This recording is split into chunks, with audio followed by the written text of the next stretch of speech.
How do you spell Odyssey?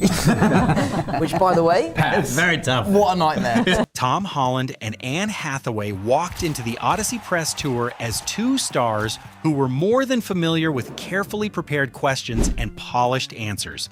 You know, I could have kissed him. He was that close. Did you? I wish I did. He's a handsome man. A few minutes later, however, they looked more like a proud mother showing off the nicest son in the family and a son who knew he was about to be teased but had already accepted his fate. Would you rather he was your daddy or he was your daddy? Tom. I would rather he was my daddy after that interview. It scared the out of me. The laughter never comes from rehearsed punchlines. It comes from two people who feel comfortable enough to say whatever enters their minds. If you enjoy chemistry this natural, make sure to hit like and subscribe. Anne calls Tom her dream son with such sincerity that the compliment somehow becomes even more adorable. That's all the time I have. Bless you, bless you. Excuse me, thank just you. read- Cute question, though. Yeah. From that moment on, Tom is practically adopted in the middle of the interview. No paperwork, no appeal process, and absolutely no chance of preserving his dignity. What's her name? Charlize. Penelope did have a little bit of an emotional affair as well. That's You're what really you did. trying to You make are this so work, delusional. bro. You gotta watch the movie again. Such bad. Anne can build an argument with complete confidence, while Tom reacts like a son who has just caught his mother bending the rules during family game night. He looks at her with that very specific kind of affectionate disappointment that only exists between people who are close enough to be honest without softening every word. For the record, I don't feel confident about this choice, but these are two terrible options. Terrible. Completely terrible. Even when they are forced to choose between two options, neither of them bothers pretending the question is better than it actually is. That honesty becomes their shared rhythm. There is no need to rescue the situation. They simply admit that it is slightly ridiculous and keep laughing. You would think. No? Well, I mean, a little bit. I knew certain, kind of what was expected. Okay. And I knew kind of the rhythm of the set. Whenever Tom begins constructing a serious answer, Anne only needs to interrupt at exactly the right moment for the imaginary tie around the interview's neck to slip sideways. She never ruins the story. She simply makes the room feel less formal. I will say that when I saw the film, Bill Irwin's Cyclops, Oh, yeah. ooh, Crazy. such a wow. I haven't been able to stop thinking about it. It gives me chills. Their connection is not built entirely on teasing. When they become equally excited about a piece of filmmaking, the distance between their ages and careers disappears. For a moment, they are simply two movie fans who have just left the theater and are not ready to return to ordinary life. I did a scene with John Bernthal, the whole thing on the mirror, and it made me forget that the camera was there. Because his face was like floating in front of the camera, whereas usually you're trying to forget that there's a camera, an operator, a focus puller, and then the actor. It was like, I could have kissed him. He was that close. Did you? I wish I did. He's a handsome man. I mean, you guys are very close. We are very close. Then Tom shares a detail that is slightly more intimate than necessary, and Anne does what every funny mother would do. She asks the one follow-up question that leaves him nowhere to hide. She does not rescue him from embarrassment. She shines another light on it and waits patiently. That's all the time I have. Bless you, bless you. Excuse me, thank Can we you. just redo that? I realised I sneezed right into the microphone. Sorry about that. I thought it was on. Even a sneeze is not allowed to pass unnoticed. Tom apologizes with an almost instinctive politeness, making him look like a child who was taught to behave properly even while sitting in front of a wall of cameras. Anne Hathaway having 5 movies premiering this year and then announcing that she's pregnant is the level of productivity that men cannot achieve. I mean, they are at a disadvantage. When Anne's extraordinary year is celebrated, Tom laughs with genuine pride, while she immediately brings the achievement back down to earth with a perfectly calm response. In this relationship, compliments are always accepted with a smile and then stripped of just enough glamour to make everyone comfortable again. Tom went up for Bane. You were 16 years old. We'll know that. Yes. I just could not put the weight on fast enough, is what Chris But your said. voice was amazing. Exactly. They wanted this like really high-pitched, kind of scary Bane is what they want. I just think the world wasn't ready. They weren't. Tom can turn an impossible role into a story about failing to gain enough weight, while Anne supports him with a compliment that somehow makes the situation even less serious.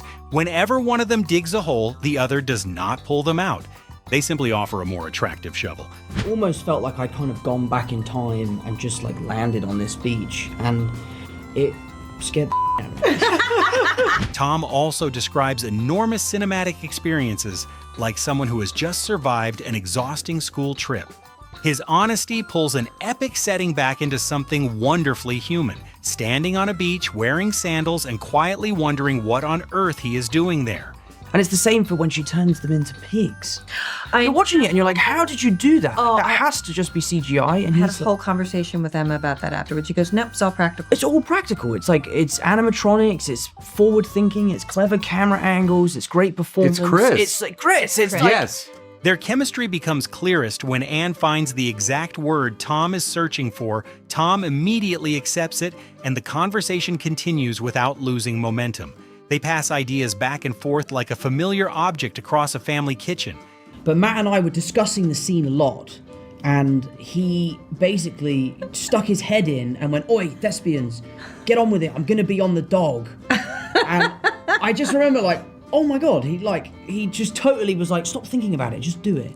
And it completely alleviated any sense of stress that I had about the importance of the scene. During an emotionally demanding scene, Tom once became so tense that he needed an unexpected joke to pull him out of his own head. Anne understands how easily a film set can make every feeling seem enormous, and she laughs at the reminder that acting, no matter how dramatic, is sometimes still just a job people need to finish. I feel like we arrived pre-bonded. yeah, you really just hit it off immediately. Like the chemistry for us was so natural and easy. They say it felt as though they arrived already bonded, which explains why their teasing never carries a sharp edge.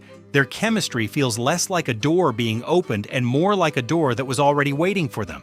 They simply walked through and continued a conversation that seemed to have started long before.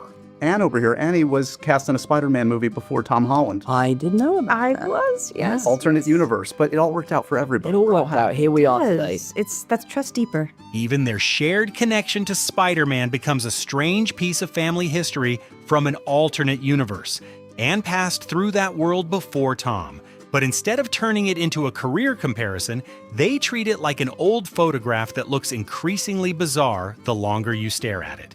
That is so Wait, is that a diaper? It is a Trojan outfit, custom designed. I'm dying. For the baby. That is and this amazing. cape. A small gift instantly pulls Anne out of movie star mode and turns her into an excited mother.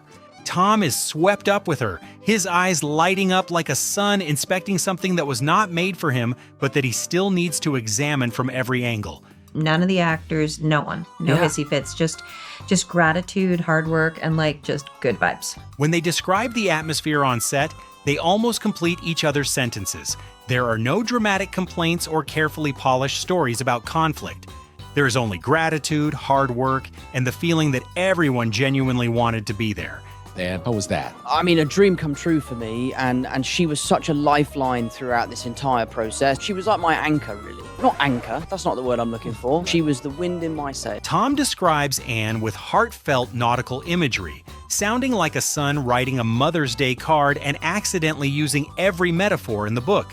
Yet the awkward abundance of praise only makes it more genuine. When they stop joking, their affection becomes even more convincing. And I think everybody had their different relationship with it. I thought of it as like a big friendly giant. But the thing about it is, you know, when you're making movies, you have to be able to get close to the camera for eye lines. And an IMAX blimp is, you know, surrounds the camera by several feet in all directions. So that makes it very difficult. What Chris and Hoyte and all the geniuses that I mentioned. When Anne enthusiastically explains the enormous camera technology, Tom naturally joins in to complete the picture. They listen to each other closely enough to know when to add something and when to step back. It is the ease of two people who have become accustomed to standing on the same side. He learns everything his mum has been telling him the entire first half of the movie. You had to learn it for yourself. Yeah, that's what it was. Once your dad said it. Even their character's emotional journey leads back to one of the oldest family truths in existence. A mother can repeat something for years, but the child may only understand it after hearing the same thing from his father. Anne's expression carries the silent recognition of mothers everywhere. How are you feeling? I am just kind of in this state of delirium, I think. I honestly am so excited. I cannot believe that it is finally here. As the film's release approaches, their composure begins to dissolve beneath the studio lights. Anne admits that she is almost delirious while Tom sits beside her in complete understanding. Neither feels the need to appear perfectly calm. They allow themselves to be tired, excited, overwhelmed, and slightly confused. So you just really blew everybody away. You have been a part of big movies, which is really remarkable for someone of your age. And you came in every day with just your work ethic leading by, 10,000 miles. Annie's praise for Tom's work ethic does not sound like press tour politeness. It feels like recognition from an experienced performer who has found someone younger she can genuinely rely on. For a brief moment, the mother-son jokes make room for something deeper. Real professional respect. Futuristic at the same time. So, if you could ask Homer one question about the Odyssey, what would you ask? Do you think that I am a good Telemachus? Matt said something very similar. Oh, he did? Yeah. Not your character, but do you think I was good in it? And I would ask, do you think Tom Holland was a good Telemachus? Naturally, the seriousness does not last very long. Given the chance to ask Homer anything, they somehow turn the question into anxiety about Tom's performance. Anne immediately takes her son's side, transforming a literary discussion into a parent-teacher meeting that has traveled across several thousand years. Got up there and it was full of sheep. And it was full nuts. of something else. No. Sheep. It was also full of sheep. From the sheep. On set, even a flock of sheep becomes part of their shared mythology. They confirm the detail with the urgency of two people returning from a trip who need everyone to understand that there really were an unbelievable number of sheep. The tiny memory makes their epic world suddenly feel warm and ordinary. I mean, he's unmatched. He's an absolute legend. I love him. I never know where the conversation's gonna go. Tom speaks about Robert Pattinson with equal parts admiration and caution, as though every conversation with him could suddenly wander into a forest without road signs. Anne understands immediately. They both enjoy being around fascinating people, even while admitting that they have no idea where those people might take the conversation. Kind of Dry. Yeah, essentially dry. It was like action. I kept pinching myself, being like, just do your fucking job. Just do your fucking job. Like, you can do this. And he did it. I did my fucking job, and then... When the pressure rises, Tom quietly reminds himself to do his job, almost talking himself through a private panic. It is determined and strangely innocent at the same time. He is the hardworking son who desperately wants to do well, but occasionally still needs to hear that he is capable. Cute question, though. Yeah. Anne only has to call one of Tom's questions cute to restore the family hierarchy. It does not matter whether he is discussing a legendary director or a serious creative process. She can instantly make him look like a child asking for advice before his first day at school. There was a fight scene where he kind of politely asked me to just tone it down. I guess you could say that he asked me to just tone it down a touch. Yeah. Yet Anne does not simply protect Tom. She proudly tells stories suggesting that he is so good that other performers might need to be careful around him. Her praise is wrapped in playful exaggeration, but the pride underneath it is impossible to miss. She teases him while quietly building a pedestal beneath his feet.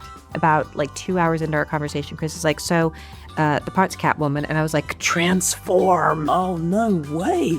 Anne can also describe changing her entire personality for an audition as casually as switching on a lamp. Tom watches with a mixture of delight and concern. An on-screen mother capable of becoming another person in 2 seconds is clearly not someone he should underestimate. How old is Telemachus in the Odyssey? 16, I think. I think he might be 18. Because if I'm away 20 years... Damn it, I played it like 16. But if I left when you were 2 and I come back 20 years later, are you 22? That would be correct. This is very easy to figure this out. Yeah. Eventually, they find themselves trapped in a basic calculation about their characters' ages. The longer they talk, the more the numbers seem to turn against them. It feels like a mother and son attempting homework far too late at night, with neither willing to admit they may have lost control of the problem. It's kind of like, would you rather he was your daddy or he was your daddy? Tom. I would rather he was my daddy after that interview. By the end, even an innocent question can send them straight back into their natural dynamic. Anne pushes the joke one step further, while Tom becomes trapped between answering and wondering how he allowed his mother to lead him here. Nobody wins, but the entire room loses its composure. Tom Holland and Anne Hathaway are funny together, not because they are trying to become a comedy duo, but because they clearly feel safe around each other. Anne can tease Tom without making him defensive, and Tom can speak honestly knowing that she will catch the thought, turn it slightly, and hand it back with a smile. Beneath every joke, there is real affection, respect, and pride. Together, they turn a polished movie interview into a family gathering where people are allowed to feel awkward, get the math wrong, and laugh far too loudly. Let us know your favorite moment in the comments, hit like, and subscribe for more.